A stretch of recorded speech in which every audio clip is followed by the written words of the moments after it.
At long last, the new pony life is upon us. No more speculation or comparison. Good or bad, love or hate, it's time to have a genuine reaction. And apparently, we're not doing things by half measures.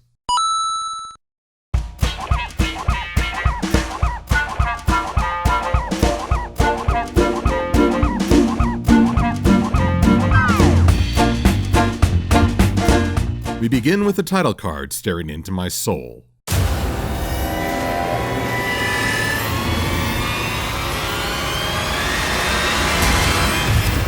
Followed by a bird's eye view of the new Ponyville, I think. It's abstract as I can clearly recognize buildings like Sugar Cube Corner, Town Hall, and Sweet Apple Acres. Yet that recognition is based solely on the line work, as most of the town is a monochrome and the landscape rendered in odd colors, like pink water and giant carrots. Thankfully, the relation between Twilight and Pinkie hasn't changed. We're getting a crash course introduction to each of the lead characters and their personalities. Twilight is trying to advise caution. Rarity is bringing the melodrama. And Applejack is stealing Pinkie Pie's fourth wall shtick. Did you miss this? I missed this. Well, that's half true.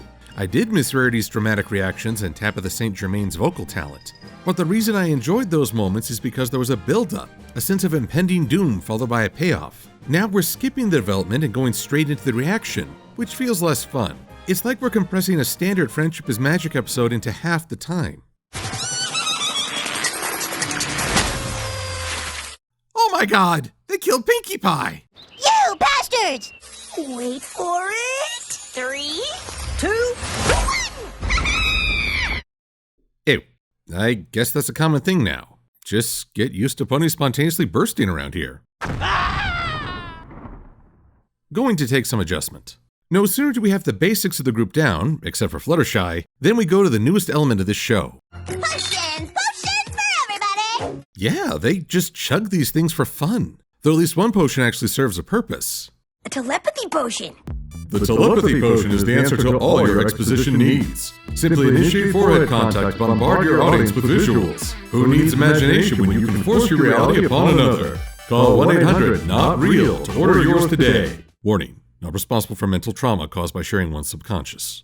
And all this is to describe the Royal Jelly Juggernaut. It's a reality show! A what? Reality show! A what show? Reality! They have those in Equestria? Oh dear. Pinkie Pie competing in a reality show contest. I'm trying very hard not to recall Friends Forever #1, which did not carry this idea well. But just as this show shouldn't be trapped in Friendship is Magic shadow, it shouldn't be judged by a comic that held a similar event. It's tempting to make those comparisons because Boulder Media is using the same vocal talent, and even Applejack's Did You Miss This implies that we're supposed to have previous knowledge of Friendship is Magic. It's nice to see a lot of the elements and relationships carry over, though some are accentuated to the point where characters are being flanderized. Rarity is fainting at the drop of a hat now. Though Twilight's ability to envision doom is par for the course. Even the most precise ponies go home with their heads hung low. No pressure! Which leads to the central conflict. Pinkie is going into this with the attitude of having fun, but Twilight fears her messy style will cause the judge, Princess Celestia, to shame her. Except, how much shame would be involved? This is an audition that is apparently not being televised. Pinkie might be disappointed, but she's the kind of character who would mope for a little bit and then do something to reaffirm herself and laugh. This isn't a career goal like Rarity's Fashion Shop or Rainbow Dash and the Wonderbolts. It's just for fun. Really, Twilight's concern rests on one central idea, that Celestia will treat Pinkie Pie harshly. This touches on one of the ways a new show can lose my interest, by making the characters cruel. Exaggerations are one thing, but I've witnessed shows where the characters have flipped from being heroic or compassionate to selfish or stupid. There are plenty of criticisms regarding Celestia's rule and her approach to a crisis, but being cruel is not one of them. And while I was watching this for the first time, I wondered how big a shift we would see. So we get an attempt at altering Pinkie's cooking style, which leads to all her friends being trapped in sticky dough. I mean, who didn't see that coming? The answer is Twilight and Company. So while Twilight and the others try to eat their way out, Pinkie has to go it alone and doesn't seem that enthused. She seemed really sad. This feels not good. Holy cow! Fluttershy got a line!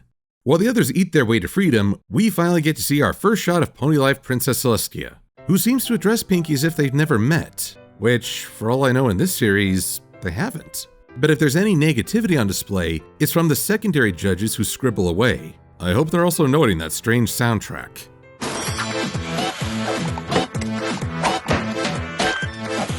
This soundtrack is offensive to my ear parts. Though Pinky's friends gain more than a few pounds while liberating themselves, they seem to have run it off, which makes me ever so resentful. But they're too late to change the outcome as Celestia takes a bite.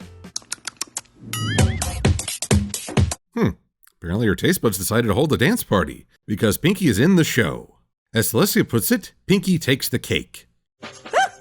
Did you get that? That's gold. I think we can say goodbye to Celestia's regal style, which is an appropriate word because a great deal of this episode boils down to the idea of style versus substance. Pinky is very understanding as Twilight apologizes.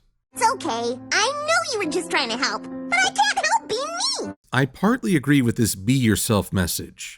Pinky can still have fun baking and trying new recipes, but she can also practice some better hygiene. Accepting who you are doesn't mean abandoning self-improvement. I'm going to rely on some classic wisdom for this topic. In matters of style, swim with the current. In matters of principle, stand like a rock.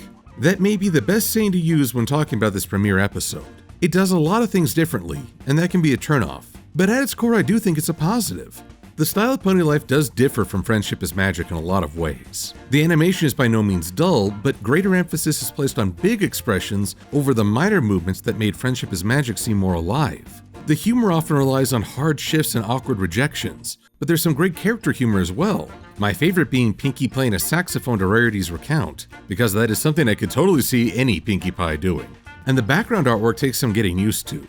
I actually like the rough edges on much of the setting, as it keeps it from being sterile. But sometimes the perspective is much too flattened. Case in point, that burner Pinky is using looks like it's angled towards her. But at their core, I do recognize these characters. I see the care they feel for one another. I see the diverse personalities on display, except for Fluttershy, and I see them playing off each other well. It's got its own style, and I'm pleased to say that it doesn't go against what we've seen before. I'm also glad that many of my earlier concerns were unfounded. We do get to see the world beyond Sugar Cube Corner, even though it's currently limited to indoor locales. We do get to see more characters than just the main cast, though the larger Ponyville looks so deserted that it feels too minimalist. And even the potions were used sparingly, showing that they won't take over the show. Well now, an identity theft potion. I gots to get me some of this.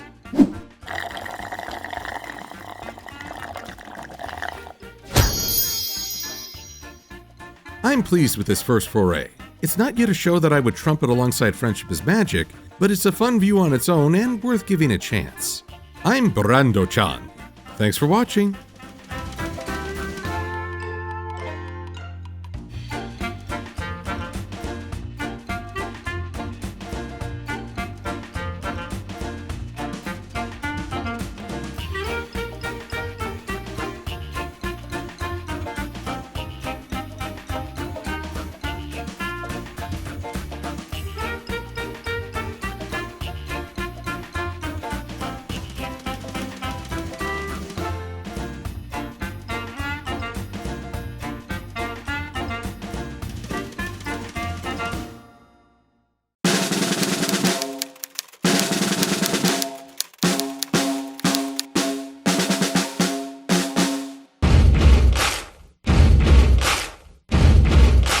That's the way, ponies. More passion, more energy.